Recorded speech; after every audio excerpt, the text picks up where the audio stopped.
आप सबों को मेरी ओर से जय मसीह की। यीशु मसीह के अद्भुत और सामर्थ्य नाम में मैं आप सबों का स्वागत करता हूं। मेरे प्रियो, हम में से जितने विश्वासी यीशु मसीह को उद्धारकर्ता के रूप में हमने ग्रहण किया है, वह इसलिए ही हुआ है क्योंकि परमेश्वर ने हम पर अनुग्रह किया और हमने यीशु मसीह को ग्रहण किया, हमने उस पर विश्वास किया और उद्धार पाया है। ये सब हमारी ओर से नहीं किंतु परमेश्वर के कारण हुआ है। उसने हम पर अनुग्रह किया है। मेरे प्रियो, आज विश्वास से संबंधित कुछ बातों को हम लोग देखेंगे। विश्वास आशा की हुई वस्तुओं का निश्चय और अनदेखी वस्तुओं का प्रमाण है। और जो व्यक्ति इस संसार की दृश्य चीज़ों पर भरोसा करता है और उसको देख करके चलता है, वह उसका विश्वास अधूरा विश्वास और शारीरिक विश्वास है। किंतु आत्मिक विश्वासी वही है जो आत्मिक बातों पर मन लगाता है। इस संसार में दो प्रकार के विश्वासी होते हैं, एक शारीरिक विश्वासी और दूसरा आत्मिक विश्वासी। शारीरिक लोग शरीर की बातों पर मन लगाते हैं और उसी को प्रथम स्थान देते हैं, उसी को महत्व देते हैं। किंतु आत्मिक लोग आत्मा की बातों पर मन लगाते हैं, उसी को प्रथम स्थान देते हैं और उसी को महत्व भी देते हैं। हालेलुया। इसलिए प्रत्येक विश्वासी को मालूम होना चाहिए कि प्रभु ने उसे किस उद्देश्य से बनाया है।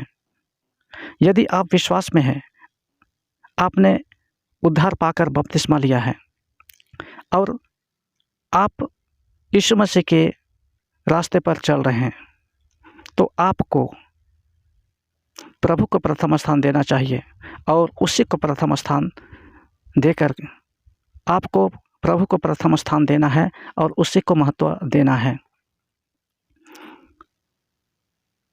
जो व्यक्ति जिस बात को और जिन वस्तुओं को अधिक महत्व देता है अपने जीवन में, वह उसी का हो जाता है और वही उसका परमेश्वर बन जाता है। मेरे प्रियो, क्या आप जानते हैं आज बहुत सारे विश्वासी अपने विश्वास से भटक गए हैं? क्या कारण है?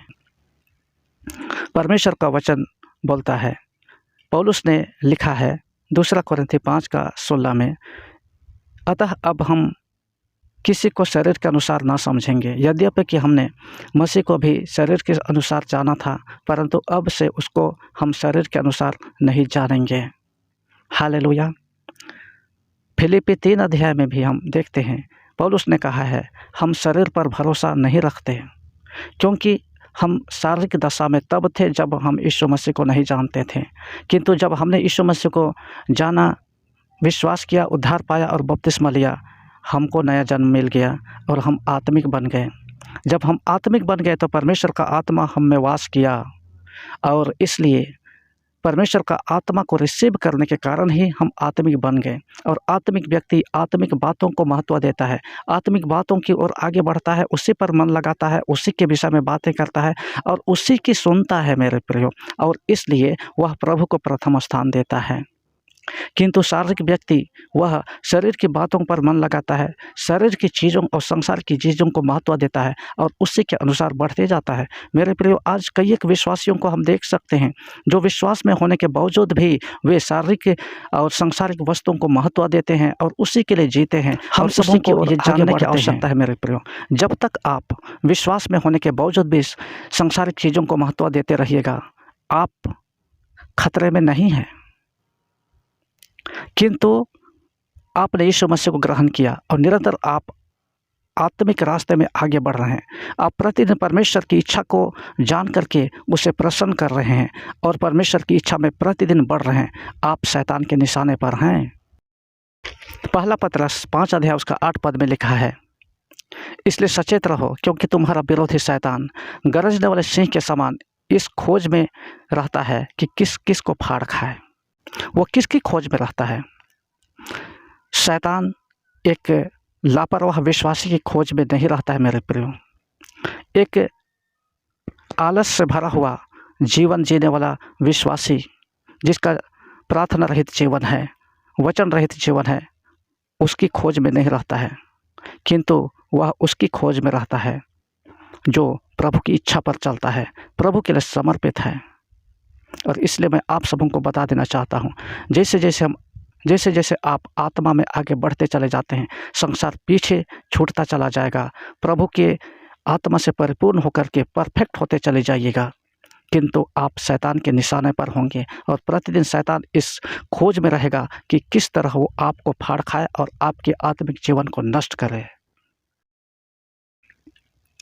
अय्यूब की पुस्तक में हम देखते हैं, वहाँ पर लिखा हुआ है कि एक दिन परमेश्वर के पुत्र उसके सामने उपस्थित हुए, तो शैतान भी उनके साथ में परमेश्वर के पास आया। परमेश्वर ने शैतान से पूछा, तू कहाँ से आता है? उसने कहा, मैं पृथ्वी पर इधर उधर डोलते डालते और भटकते हुए मैं आया। परमेश्वर ने उससे पूछा, क्या मेरा दास अय्यूब को तू जानता है, जो सीधा, खरा, भला व्यक्ति और बुराई से दूर रहने वाला व्यक्ति है?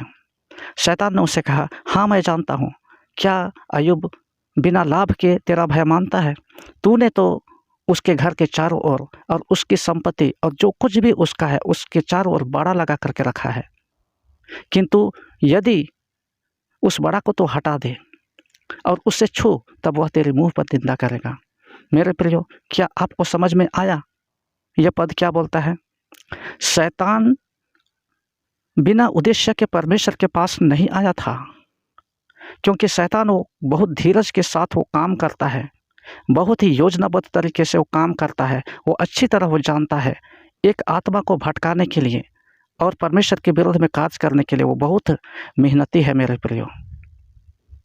इसलिए वो आया और परमेश्वर ने उससे कहा, जा उसकी संपत्ति को छू ले, किंतु उसके शरीर को ना छूना। और इस तरह से परमेश्वर की अनुमति लेता चला गया और संपत्ति को छुआ, उसके शरीर को छुआ, किंतु प्राण को छूने परमेश्वर नहीं दिया, उसको अनुमति नहीं दिया। शैतान का एक ही उद्देश्य था कि परमेश्वर से अलग कर देना, परमेश्वर और अय्यूब के बीच में एक फूट डालने का उसकी योजना थी। और यही बात उसने कहा कि अय्यूब तेरा भय बिना लाभ के नहीं मानता है, तूने तो उसके चारों ओर बाड़ा लगा दिया, इसलिए वो तेरा भय मानता है, परंतु उसे छू। कितनी कपटपूर्ण बातें परमेश्वर के सामने शैतान ने कही है, और इसलिए वो आप शैतान की योजनाओं को आपको जानने की आवश्यकता है। आज कितने विश्वासी लोग शैतान के फंदे में फंस चुके हैं, शैतान की युक्ति के सामने वे निरुत्तर हैं और निरुपाय हैं मेरे प्रियो। और इसीलिए प्रत्येक विश्वासी को प्रार्थनापूर्वक जीवन जीने की आवश्यकता है। मैं आप सबों को यही बता देना चाहता हूँ, आप जब विश्वास में हैं मेरे प्रियो, ये संसार की चीज़ें रियल नहीं है, लेकिन जो कुछ भी बाइबल में दिखती है, जो कुछ भी वचन बोलता है, वही चीज़ रियल है। आपने यीशु मसीह को उद्धारकर्ता के रूप में ग्रहण किया है और यीशु मसीह के साथ आप चल रहे हैं, यही आपका वास्तविक जीवन है और यही रियल जीवन है, और यही अंत तक आपको अनंत जीवन प्राप्त करने के लिए सहायक होगा। हालेलुया। किंतु आप यीशु मसीह को ग्रहण करने से पहले जो जीवन आप जी रहे थे वह झूठी थी, रियल जीवन नहीं था। और इसीलिए परमेश्वर का एक एक वचन रियल है और परमेश्वर का एक एक वचन परफेक्ट है, इसमें कोई झूठ नहीं है।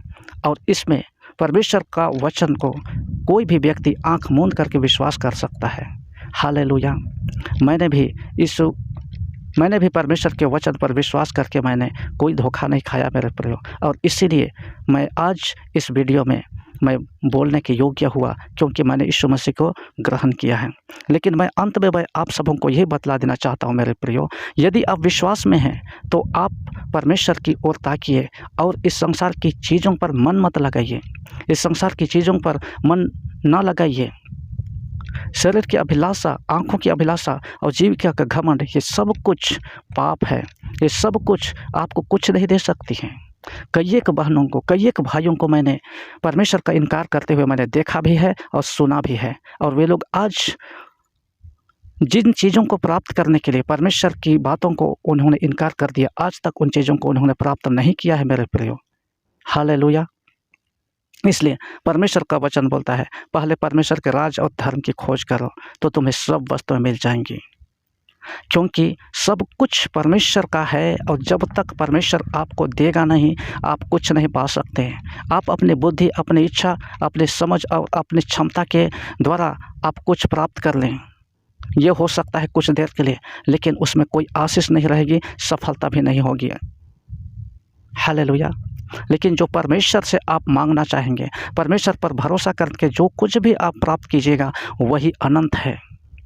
मेरे प्रिय, एक बात याद रखिए, एक बात आपको याद रखने की आवश्यकता है। विश्वास के जीवन में जो कुछ भी बड़ी हड़बड़ी के साथ आप प्राप्त करते हैं और बिना प्रार्थना के प्राप्त करते हैं, वो आपके जीवन में कभी लाभदायक नहीं हो सकती। किंतु जिन चीज़ों के लिए आप प्रार्थना करते हैं, धीरज के साथ प्रार्थना करते हैं, वही अनंत होती है और आपके लिए आनंददायक और शांतिदायक होती है। हालेलुया। मेरे प्रियो, आप जितने लोग मेरी आवाज़ को सुन रहे हैं, परमेश्वर आपको आशीष दे और आप परमेश्वर के वचन की ओर निरंतर आगे बढ़ते चले जाइए। हालेलुया। परमेश्वर आप सबों को आशीष दे। यदि आपने इस वचन के द्वारा आशीष पाई है तो इस चैनल को सब्सक्राइब कीजिए, लाइक कीजिए और शेयर कीजिए और प्रार्थना पूर्वक परमेश्वर की संगति में बने रहने की आवश्यकता है। प्रभु आप सबों को आशीष दे। मिलते हैं अगले वीडियो में। जय मसीह की।